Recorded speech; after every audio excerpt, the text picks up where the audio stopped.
The African American struggle for equal rights began when the Civil War ended.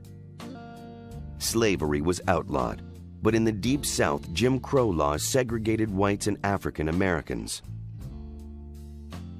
In the early 1900s, W.E.B. Du Bois and others created the National Association for the Advancement of Colored People, or the NAACP. The goal of the NAACP was to challenge racist laws in court. NAACP action brought many important civil rights cases to the Supreme Court.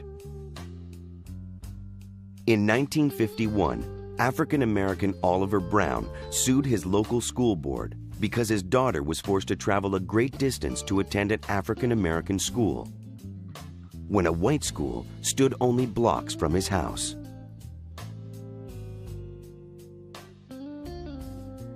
On May 17, 1954, the U.S. Supreme Court ruled in Brown v. Board of Education of Topeka that segregated schools were unconstitutional. The next year, it ordered Southern school boards to desegregate quickly. In 1955, Rosa Parks was riding a bus in Montgomery, Alabama. She refused to give her seat to a white man, and so she was arrested. Well, we hope to achieve equal rights as any human being deserves. That's what we are working for. Martin Luther King Jr., a minister in the city, helped organize a boycott against the city buses. For more than a year, African Americans refused to ride the buses. On December 21, 1965, the Supreme Court ruled that segregation on buses was unconstitutional. These important events began a peaceful movement that aimed to end unequal treatment for African Americans. Dr. King was a leading force in that movement. On August 28, 1963, King led 250,000 civil rights activists in the March on Washington, D.C. At the end of the march, King delivered one of his most celebrated speeches. I have a dream that one day on the red hills of Georgia, sons of former slaves and the sons of former slave owners will they be able to sit down together at the table of brotherhood. I have a dream. At the urging of President Johnson, Congress passed the Civil Rights Act of 1964. This law banned discrimination in all public facilities and in employment. African Americans next turned their attention to winning voting rights. In 1968, Martin Luther King was rallying support for a campaign to help the poor. On April 3rd of that year, he was standing on a motel balcony in Memphis, Tennessee, when an assassin took his life. The civil rights movement had many triumphs and many tragedies. But leaders like Rosa Parks and Martin Luther King Jr. helped win for African Americans the equal rights promised to all Americans. In 1896, the Supreme Court ruled to maintain racial segregation in private businesses in a case called Plessy v. Ferguson. Soon broadened to include schools, many southern states applied this separate but equal mentality to all aspects of life. However, this led to the application of Jim Crow laws, which resulted in blacks being treated as second-class citizens. Segregated schools, public transit, restrooms, water fountains, and more continued well into the 1900s. In 1909, a group of prominent black and white campaigners created the National Association for the Advancement of Colored People, or NAACP. Their goal was to increase racial equality and challenge issues like the Jim Crow laws. Unfortunately, by mid-century, the group became instrumental in the Brown versus the Board of Education of Topeka court case. This class action suit, filed in 1951, asked that segregation in schools be struck down. Taken to the Supreme Court, the case resulted in the first integrated school in the United States to open in the fall of 1955. Encouraged by the decision, the civil rights movement began to hold high-profile boycotts, marches, sit-ins, and other peaceful protests. These included 1955's Montgomery bus boycott in support of Rosa Parks. A watershed moment came in 1957 when a high school in Arkansas admitted a group of African American students, nicknamed the Little Rock Nine.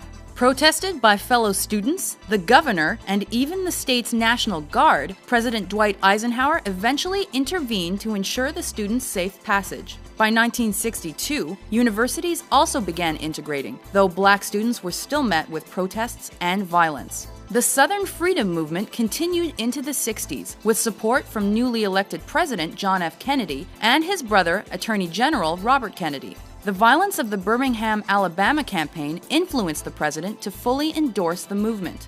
A great change is at hand, and our task, our obligation, is to make that revolution, that change, peaceful and constructive for all. On June 19, 1963, he proposed a civil rights bill to Congress, which was approved in 1964 after his death with support from President Lyndon Johnson. The bill struck down existing legislation that allowed for discrimination, and its approval was largely influenced by Martin Luther King Jr. and the March on Washington of August 1963. With this faith, we will be able to transform the jangling discords of our nation into a beautiful symphony of brotherhood. Capturing the attention of the media and the population, this event attracted hundreds of thousands of people in support of civil rights. Following that, the Voting Rights Act of 1965 ended the prejudiced voting system. No more, no more In 1963, a century after the Emancipation Proclamation, the United States was still a nation divided. Segregation kept blacks and whites in separate worlds which were anything but equal. It would take the courage and sacrifice of the young and innocent to shock a nation that believed itself the bastion of democracy into truly making America a place with liberty and justice for all. The time had come to say no more. no more, no more.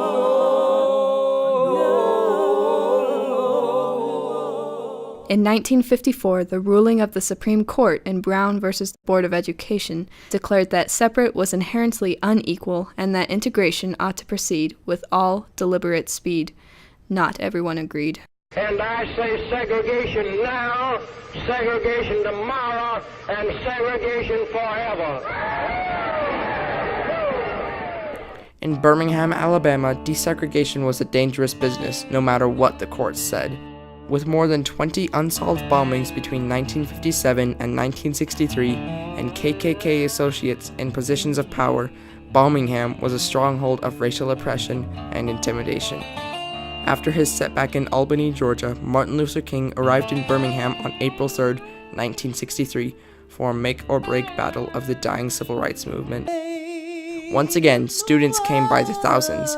This time, policemen were waiting with German shepherds and fire hoses. For an hour, students were quietly arrested. But Connor was running out of jail cells. He needed to scare them into stopping. Firemen doubled the water pressure to 100 pounds per square inch. Bull Connor gave the word to let him have it. The water literally blew children off their feet and swept them down the sidewalks. Witnessing this, black millionaire A.G. Gaston interrupted his phone conversation saying, "I can't talk. My people are out there fighting for their lives and my freedom. I have to help them." Children's March came quickly, beginning on Miracle Sunday, when parents and children marched together. In spite of Connor's order, the firemen refused to attack. More than 20,000 students had skipped school to go to jail.